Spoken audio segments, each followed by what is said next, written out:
नमस्कार आदाब, मैं हूं शेख मोहसिन और आप देख रहे हैं मराठवाड़ा तेज दूत। इस समय मैं माजी खासदार इम्तियाज जलील साहब के घर के सामने हूं। इससे संजय सिरसाट के मामले को जो है तो खासदार इम्तियाज जलील ने उजागर किया था, प्रेस कॉन्फ्रेंस लेकर सारी जानकारी यहां पर दी थी, अपडेट दिया था। MIDC का जो बहुत बड़ा जो प्लॉट था उसको खरीदी को लेकर जिस तरीके से खासदार इम्तियाज जलील साहब ने जो पेपर को मीडिया के जरिए पेपर के जरिए जिस तरीके से जानकारी दी थी कि प्रेस लेकर जानकारी दी थी, उसी को लेते हुए संज्ञान लेते हुए जिस तरीके से उसी के जो समर्थक है उनकी तरफ से एक मैसेज आया है कि खासदार इम्तियाज जलील साहब के घर पे जो है गोबर फेंकने की बात को लेकर जो एक अपडेट आया था, उसी को देखते हुए खासदार इम्तियाज जलील जो साहब है उनके घर के ऊपर पूरी तरीके से यहाँ पर पुलिस का कड़ा बंदोबस्त लगाया गया है और तमाम जो यहाँ पे कार्यकर्ता है उनके जो समर्थक है खासदार साहब माजी खासदार इम्तियाज जलील साहब के, वो यहाँ पर मौजूद है।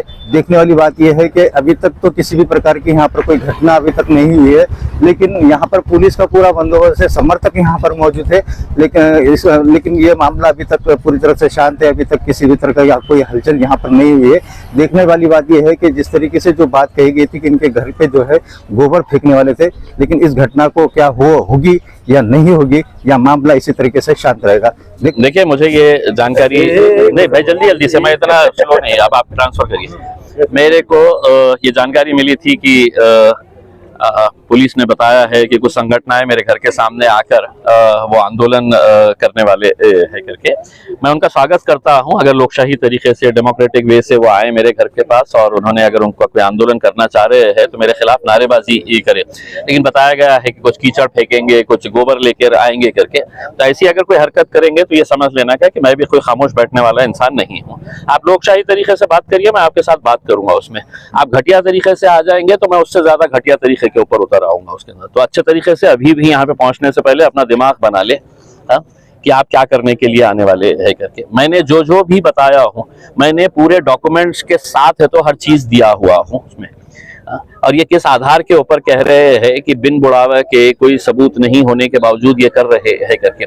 दरअसल ये जो लोग आ रहे हैं ये किराए के टट्टू है। इन्होंने अपनी पूरी जिंदगी, हो सकता है कि अगर इनको मैं अभी पैसे दे दूं तो ये मेरे घर की जगह है तो संजय सिरसाट के घर के सामने जाके नारे लगा डालेंगे, उसमें पूरी प्लान चेंज कर डालेंगे उसके अंदर। क्योंकि इनकी जिंदगी ही जो है वो इसी उसके अंदर गुजरी है कि नेताओं से 2 पैसे ले लो, उसके अंदर 8 दिन निकल जाते हैं, उनके पीछे जाके जिंदाबाद मुर्दाबाद के नारे लगाओ और अपना 8 दिन है तो वहां से निकाल दो करके। उसमें ना तो ये कार्य करते हैं, ये धंधा करने वाले लोग है उसके अंदर।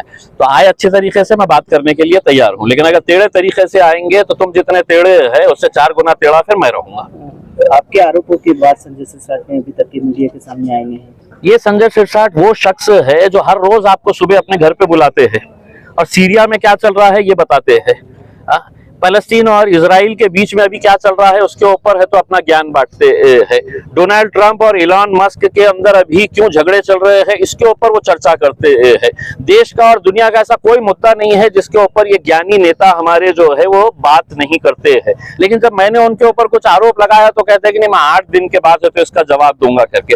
8 दिन के अंदर वो क्या कर रहे हैं तो अपने चार्टर्ड अकाउंटेंट्स को बुलाए हैं और बोले हैं कि पूरा हिसाब बराबर से करके रखो, वो बंदा अपने को खींच रहा है करके। MIDC ऑफिसर्स को बुलाया गया है और उनको ये बोला गया है कि हम कैसे डॉक्यूमेंट तैयार कर सकते हैं कि जिसकी वजह से मैं जो फंस रहा हूं वो मैं बाहर निकल जाऊं करके उसमें। तो मैं मुख्यमंत्री साहब से अनुरोध करना चाहूंगा कि अपने आप को दूध के धुले हुए बताने वाले देवेंद्र फडणवीस साहब, मैं भ्रष्टाचार के गंभीर आरोप के साथ साथ आपको डॉक्यूमेंट्स भी है तो पेश किया हूं। अब उसके ऊपर आप क्या कार्रवाई करते हैं हम देखते हैं। ये लोग जो बात किए थे अपने चश्मा नहीं, अभी तो मतलब ये पूरा अभी दिया नहीं हूं मैंने, अभी तो सिर्फ झांकी दिया हूं तो ये हालत हो गई है करके। अभी बहुत कुछ देना बाकी है। अगले 1-2 दिनों के अंदर है तो और भी चौंकाने वाले मामले सामने आने वाले हैं।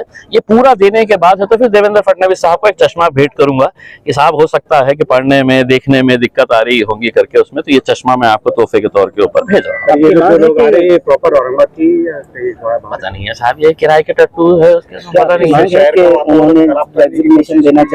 नहीं, चिल्लर चाल्लर लोगों से थोड़ी कोई शहर का माहौल खराब होने देंगे उसके अंदर बाहर के उसमें। क्या आपकी डिमांड है कि उन्होंने रेजिग्नेशन देना चाहिए संजय सिरसाट? मेरी डिमांड नहीं है, महाराष्ट्र की जनता ने इस बात की डिमांड करनी चाहिए जो साफ सुथरी जो एक राज्य चाहते हैं। जो भ्रष्ट है तो वो बोलेंगे तू भी खा रहा, मैं भी खा रहा हूँ, इसके अंदर कौन सी नई बात है करके उसमें। और संजय सिरसाट साहब के अतराफ में जितने भी घिरे हुए हैं, उनकी सत्ता जो बनी हुई है वो इसी उस बुनियाद के ऊपर बनी हुई है कि तू भी खा, मैं भी खाता, अपन सब मिलके खाएंगे करके। जिस तरीके से आपको दबाव बना जा रहा है, नहीं, आप गलत शब्दों का इस्तेमाल कर रहे हैं साहब। मेरे ऊपर कोई दबाव नहीं डाल सकते, ये मुझे पहचानते ही नहीं है, समझ लीजिएगा। उसमें मेरे ऊपर किसी भी तरह का कोई दबाव नहीं है। ये क्या है, ये चंद आ रहे हैं पुट्टे, तो मतलब क्या मैं दबाव के अंदर आने वाला हूँ? मैं उनको बोल रहा हूँ तुम कहाँ रुके हुए हैं बताओ मेरे को, मैं अकेले आता हूँ तुम्हारे से मिलने के लिए। उसमें तो ये किसी और को